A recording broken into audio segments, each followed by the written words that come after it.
Hello everyone, very good evening to all of you. आप सभी का एग्ज़ाम हंट में एक बार फिर से बहुत बहुत स्वागत है। तो फ्रेंड्स, कैसे हैं आप सभी और कैसे चल रही है आप सभी की पढ़ाई। और आज हम जुड़े हैं फिर से क्लास 8 के हिस्ट्री चैप्टर 5 के साथ।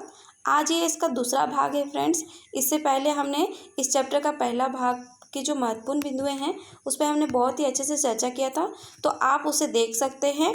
और आज हम उसके आगे के महत्वपूर्ण बिंदुओं पर चर्चा करेंगे।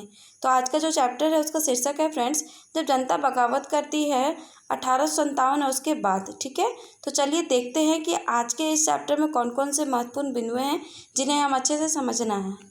तो आज हम सबसे पहले देखेंगे मेरठ से दिल्ली तक, यानी 1857 की जो क्रांति है इसमें से मेरठ से दिल्ली तक में क्या महत्वपूर्ण बिंदुएं हैं इसके बारे में पढ़ेंगे। तो 29 मार्च 1857 को युवा सिपाही मंगल पांडे को बैरकपुर में अपने अफसरों पर हमला करने के आरोप में फांसी पर लटका दिया गया था। तो किस पे क्यों लटकाया गया था फ्रेंड्स? तो अपने जो अफसरों पर हमला करने की वजह से ही इन्हें यानी मंगल पांडे को बैरकपुर में फांसी पर लटका दिया गया था।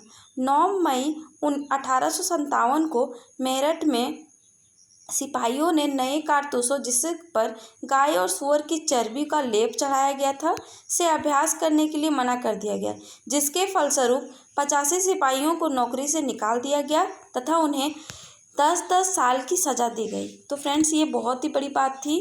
किसी भी आंदोलन को एक रुख देने के लिए यह बहुत बड़ा रीज़न था, क्योंकि जो लोग होते थे ना वो हिंदू धर्म से होते थे, ब्राह्मण होते थे, और उनके लिए इन चीज़ों को छूना बहुत ही बड़ी बात होती थी। और आपको पता ही है, कारतूसों पे जब भी ये चीज़ें होगी तो लोग ज़रूर विद्रोह करेंगे। ठीक है, तो 10 मई को सिपाहियों ने मेरठ की जेल पर धावा बोलकर वहाँ बंद सिपाहियों को आज़ाद कर लिया।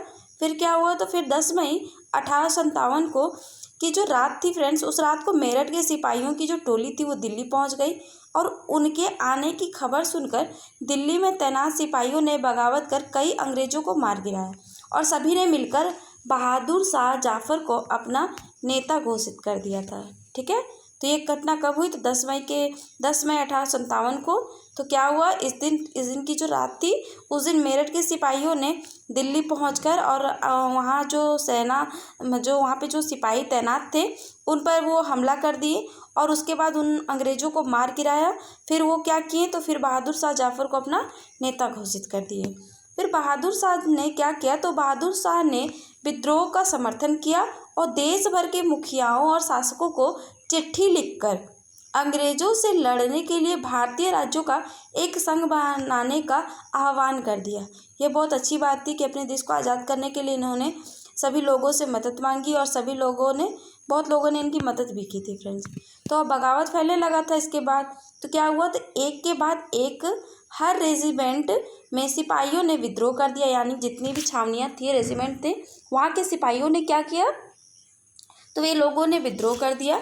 वे दिल्ली, कानपुर व लखनऊ जैसे मुख्य बिंदुओं पर दूसरी टुकड़ियों की साथ देने को निकल पड़े।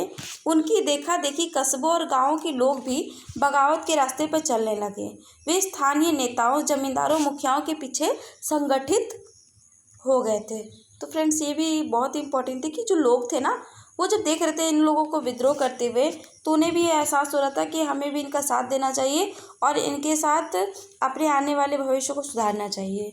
ठीक है, तो चलिए, इन छावनियों के बारे में तो हमने पढ़ा, इन विद्रोह के बारे में पढ़ा। अब हम कुछ जगहों के बारे में पढ़ते हैं कि कहाँ से किसने इस विद्रोह में शामिल हुए।